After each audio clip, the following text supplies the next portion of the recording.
আমরা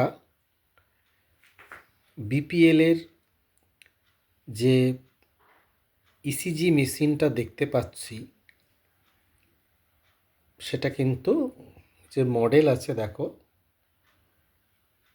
BPL 1080 DG. কেমন? একদম বাঁদিকে দেখো 5, 10, 20 এই তিনটে গেইন আছে। তুমি যখন মেশিনটা চালাবে তখন বাই ডিফল্ট মিডিয়াম গেনে চলে যাবে। নিচে আছে ফিল্টারটাও অন হয়ে যাবে। আচ্ছা, মেশিনটা এখন পাওয়ারে দেওয়া রয়েছে। পাওয়ার কর্ডটা দিয়ে আমি একটু চার্জে বসিয়েছি। কেমন? দ্বিতীয়ত এখানে তুমি দেখতে পাচ্ছ স্পিডটা 25 mm/সেকেন্ডে বাই ডিফল্ট চলে আসবে।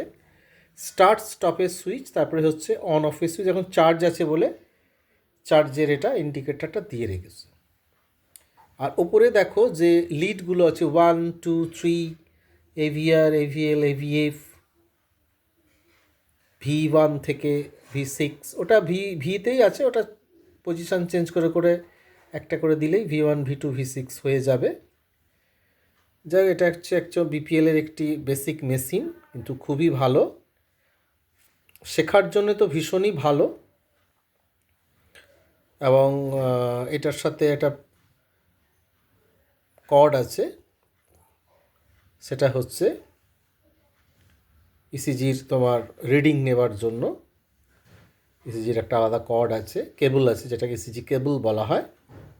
এবং এই জায়গাটা দেখছো যে এখানটা আমাদের কিন্তু পেপার ফিডিং করা থাকে। এখন পেপার এখানে নেই।